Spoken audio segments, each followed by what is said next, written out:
সুপ্রিয় দর্শক মণ্ডলী, আজকে আমরা কথা বলবো সমাজের একজন বিশিষ্ট জুতো চোরের সাথে। চলুন আর সময় নষ্ট না করে তার সাথে কথা বলা যাক। না না, আপনি করুন, কোনো সমস্যা নেই। জি, কি করব? ওই যে আপনি বললেন না সময় নষ্ট না করে আমার সাথে কথা বলে নেবেন, তার কোনো প্রয়োজন নেই। আপনি আপনার ইচ্ছে মতো সময় নষ্ট করুন। মানে আমি আবার সময় নিয়ে অত ভাবনা চিন্তা করি না। আপনি না ভাবলেও আমরা কিন্তু আমাদের সময় নিয়ে ভাবি। হ্যাঁ ভাবেন তো, আমার সময়েরও অনেক দাম বুঝলেন। 5 মিনিট সময় পেলে আমি 2 জোড়া জুতো চুরি করে ফেলতে পারি। 5 মিনিটে 2 জোড়া? আপনার দেখি বিশাল ট্যালেন্ট। জি, আমার অনেক ট্যালেন্ট। আমার যে কত ট্যালেন্ট সেটা আপনার আন্দাজেরও বাহিরে। চুরি করে ধরা খেয়ে আমি যখন মাইর খাই তখন আমার প্রচুর ট্যালেন্ট সেখান থেকে বের হয়। মার খেতে সময়ও ট্যালেন্ট বের হয়? জি, মার খেতে সময় প্রচুর ট্যালেন্ট বের হয়। ওই একবার চুরি করে ধরা খেয়ে মার খেতে সময় ভুল হয়েছে, ক্ষমা করে দিন বলে ভাইরাল হয়ে গিয়েছিলাম। কেন আপনি দেখেননি? না দেখে উপায় আছে? সেটা দেখতে দেখতে চোখ পচে গিয়েছিল। তো পচা চোখ ফেলে দিলেই তো পারেন। আপনাকে আমি সেসব কথায় না যাই। আপনি বলুন, মেনলি আপনি কোথায় কোথায় চুরি করেন? জি, এটা ভালো প্রশ্ন। এই ধরুন আমি মসজিদের বাইরে, মন্দিরের বাইরে, মানে 2 জায়গাতেই চুরি করি। 2 জায়গাতেই চুরি করেন? এটা কেমন কথা? এক জায়গায় করুন। আপনার কি নিজের ধর্ম বলতে কিছু নেই?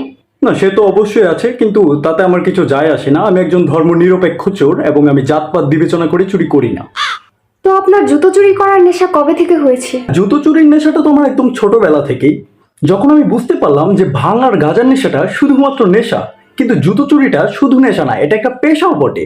এই বিষয়টা আমি বুঝতে পারার পর এটার উপর আমি ফুল টাইম কনসেন্ট্রেট করা শুরু করলাম। আপনার কথা আমি কিছুই বুঝতে পারলাম না। তাতে আমার কিছু যায় আসে না। ছোটবেলায় আমি যখন দেখতাম যে একজোড়া সুন্দর জুতা মাটিতে পড়ে আছে কিন্তু তাদের সাথে কোনো পা নেই, তখন আমার মনটা খারাপ হয়ে যেত। আমি ভাবতাম এই জুতোগুলোও তো একজোড়া সুন্দর পা ডিজার্ভ করে, আর তখনই আমি জুতোগুলো ছেড়ে দিতাম। তো আপনার কাছে মনে হয় আপনার পাগুলো অনেক সুন্দর? না, আমার পা সুন্দর না হলে তাতে কি আসে যায়? আমি জুতোগুলো চুরি করে যাদের কাছে বিক্রি করতাম তাদের পাগুলো সুন্দর হলেই তো হয়েছে। আর আমি সবসময় মেক শিওর করতাম যাতে তাদের পাগুলো সুন্দর হয়, কারণ জুতাদের অধিকারের পক্ষে আমি সবসময় সোচ্চার। এবারও আমি কিছুই বুঝতে পারলাম না। সে যাই হোক, আপনার জীবনে আপনি কতগুলো জুতো চুরি করেছেন? অনেকে মনে করে এই প্রশ্নের জবাব দিতে যেয়ে আমি ঘাবড়ে যাব, কিন্তু বাস্তবে মোটেও সেটা না। আমি আমার জীবনে কতগুলো জুতা চুরি করেছি সেটার হিসেব আমার ঠোঁটের আগায় থাকে। ভনিতা না করে বলুন না। খুব বেশি না, মাত্র 22,571টা। তাও আবার বলছেন মাত্র? আর 1 মিনিট, 571? এটা তো বেজোড় সংখ্যা। জুতো তো জোড়ায় জোড়ায় চুরি করে, তাই না? জুতা তো বেসিক্যালি জোড়ায় জোড়ায় চুরি করতে হয়, কমন সেন্স থাকলে এটা বোঝা যায়। কিন্তু এটার পেছনে একটা গল্প আছে বুঝলেন। আমি যখন চুরি করে পালাতে নিয়েছি তখন একজন লোক তার জুতা খুলে আমাকে ঢিল দিয়েছে। তখন আমি সেই সুযোগ নিয়ে সেই জুতাটা সহ নিয়ে পালিয়ে এসেছি। কিন্তু আপনি তো একটা জুতা নিয়ে পালিয়ে এসেছেন, এই জুতাটা দিয়ে করবেন কি? সেই চিন্তা তো আপনার না। প্রায় 1 যুগের বেশি সময় ধরে আমি এই জুতা চুরির প্রফেশনে আছি। সব ধরনের কাস্টমার আছে আমার। আপনি কি করে ভাবলেন যে একটি জুতা বিক্রি করতে আমার কষ্ট হবে?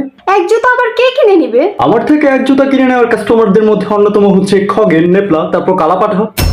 কি? পাঠা আপনার কাছ থেকে জুতা কিনে? কিন্তু পাঠার তো 4 পা। এই পাঠা সেই পাঠা নয়, এটা হচ্ছে মানুষ পাঠা। ওর নাম হচ্ছে কালা পাঠা। ওর ঘটনাটাই শুনুন না। কিছু বছর আগে ডাকাতি করতে গিয়ে পুলিশের গুলিতে একটা পা হারালো। তারপর থেকে ও হয়ে গেল আমার এক জুতার কাস্টমার। ও আচ্ছা আচ্ছা। তা আপনার লাইফের সবচেয়ে বড় গোল বা লক্ষ্য কি? যদি একটু দর্শকের উদ্দেশ্যে বলতেন। আপাতত আমার লাইফের গোল হচ্ছে সামনে যে ঈদ আসছে এই ঈদে জমিয়ে চুরি করা। ধরুন যেসব শোরুমে মানুষকে জুতা রেখে প্রবেশ করতে দেয় সেসব শোরুম থেকে তো খুব ইজিলি জুতা নিয়ে পালিয়ে আসা যায়, কিন্তু কেউ কেউ জুতা নিয়েও প্রবেশ করতে দেয়, সেখানে মানুষের পা থেকে টেনে নিয়ে দৌড় দিতে হয়। এটা একটা টাফ ব্যাপার। তো আপাতত এটাই আমার গোল। কি? মানুষের পা থেকে জুতা নিয়ে দৌড় দেওয়া? জি। ইন্টারভিউর এখনো 20 মিনিট সময় বাকি আছে, কিন্তু আমি এখনই এই ইন্টারভিউটা শেষ করতে চাচ্ছি। আপনি এখন আসতে পারেন। আমি চোর হলেও আমার মধ্যে কমন সেন্স আছে। আপনি যে আমাকে অপমান করছেন সেটা আমি বুঝতে পেরেছি। ঠিক আছে, আমি আসি। কি এক যন্ত্রণার মধ্যে পড়েছিলাম। মানুষরা কি জুতো চোরের ইন্টারভিউ নেয়? যাক, বাঁচা গেল। আমার জুতো কই?